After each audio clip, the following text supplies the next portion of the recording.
आज हम बात करेंगे इंडियाज़ गॉट लेटेंट कंट्रोवर्सी के बारे में। हुआ यूँ कि कुछ दिन पहले एक episode India's got latent show का आता है, जिसमें जो पैनल पर कुछ लोग थे, उनमें से एक व्यक्ति जिसका नाम रणवीर इलाहाबादी है, जो कि एक फ़ेमस पॉडकास्टर भी हैं, उनके द्वारा एक ऑफेंसिव जोक मारा जाता है, जिससे कहीं न कहीं लोगों के सेंटिमेंट्स हर्ट होते हैं और एक आउटरीच शो किया जाता है लोगों के द्वारा और डिफरेंट स्टेट्स के द्वारा उस व्यक्ति और उस पैनल पर जो भी लोग थे, उनके खिलाफ एफआईआर की जाती है। ठीक है? पहली चीज़ हम समझते हैं कि क्या ये टॉपिक इतना इम्पोर्टेंट है? तो कहीं न कहीं हाँ, ये टॉपिक अपने आप में एक इम्पोर्टेंस होल्ड करता है। इस चीज़ को हम डिनाई नहीं कर सकते, ठीक है? कहीं न कहीं ये जो इन्फ्लुएंसर्स जो हैं, वो हमारी सोसाइटी को इन्फ्लुएंस करते हैं और वो सही इन्फ्लुएंस कर रहे हैं, गलत इन्फ्लुएंस कर रहे हैं, ये कहीं न कहीं मैटर करता है हमारे लिए। क्योंकि जो हमारी यूथ है, वो किस तरीके से फ़ॉर्म होगी, वो कहीं न कहीं आज इन लोगों के हाथ में है। बट क्या ये अकेले ऐसे लोग हैं जिनके खिलाफ ये जितनी भी एफआईआर्स लॉन्च की जा रही हैं, ठीक है, जितने भी आउटरीच शो किया जा रहा है, क्या केवल अकेले ये ज़िम्मेदार हैं? क्या केवल ये इन्फ्लुएंसर ही ज़िम्मेदार हैं, जिनसे कहीं न कहीं हमारी संस्कृति को बचाने की माँग की जा रही है? तो एक बार पहले हम देखते हैं कि संस्कृति को बचाने की बात कौन कर रहा है? ये लोग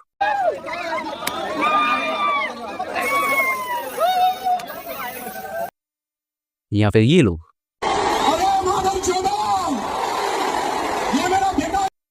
या फिर ये। और वो जब शादी होगा लड़का लड़की में, तो जो पुरुष है वो तो रोज रात में जो सदिया होता है उसके साथ करता है ना, तो उसी में और पैदा हो जाता है। और लड़की पढ़ लेती है कि हमको मालूम था कि वो करेगा, ठीक है, लेकिन अंतिम में भीतर मत घुसाओ, उसको बाहर कर दो। करता तो है, तो उसी में अब समझ लीजिए संख्या घट रही है। जब हम संस्कृति की बात करते हैं, तो कहीं न कहीं हमें ये भी समझना चाहिए कि हम संस्कृति को बचाने की माँग अपने किस दायरे में रहकर कर रहे हैं।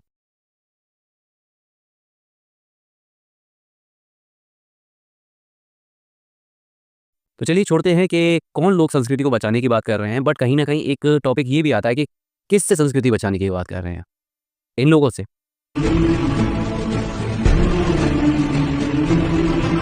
या फिर इन लोगों से? तुम 100 है ना, तुम तो हमारे से इतने ज्यादा है। 15 मिनट के लिए पुलिस को हटा बता देंगे किसमें हिम्मत है। या फिर इन जैसे लोगों से?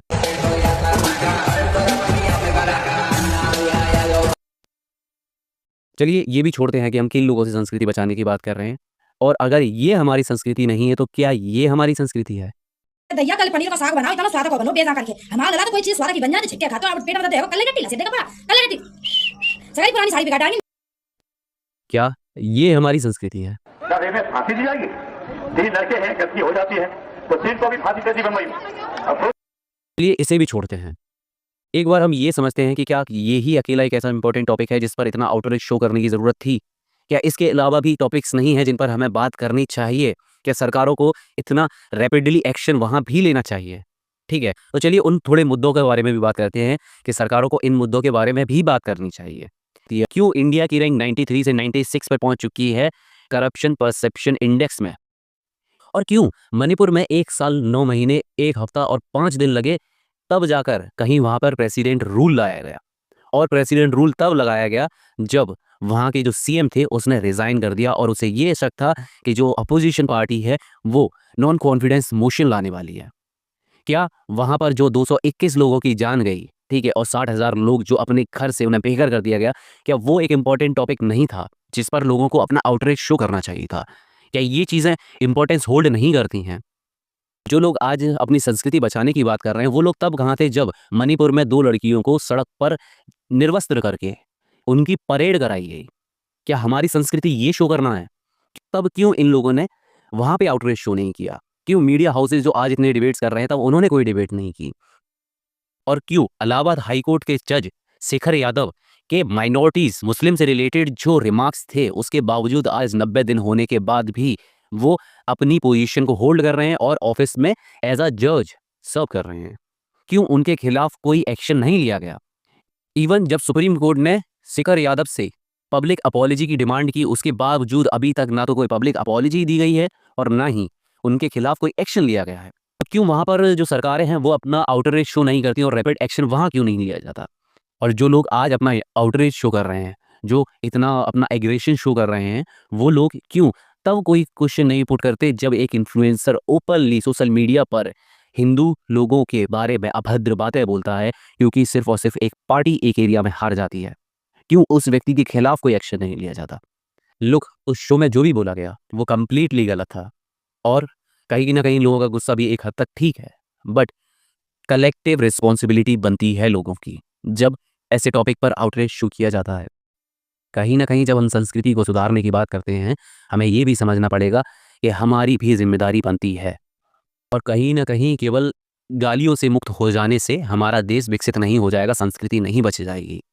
बेसिक जो मोरल वैल्यूज़ हैं, जो सिविक सेंस है, उन ऐसी चीज़ों पर भी काम करने की ज़रूरत है क्योंकि कहीं ना कहीं फॉरेन कंट्रीज़ में इंडिया की जो रेपुटेशन है वो जिन चीज़ों से ख़राब होती है बेचारे खड़े खड़े देखते रहे।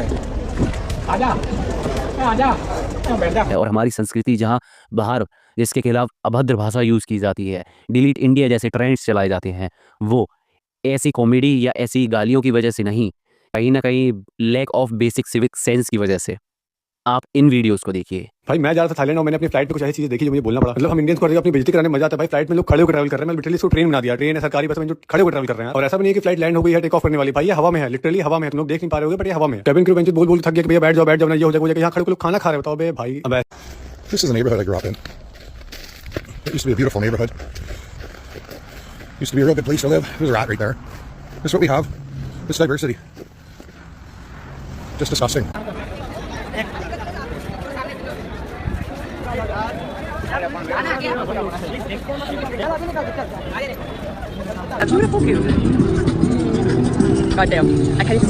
जहाँ पे ओपनली हमें क्रिटिसाइज किया जा रहा है और कहीं ना कहीं वो सही भी हैं क्योंकि जो बेसिक सिविक सेंस है हम उनके बारे में तो कभी बात ही नहीं करते।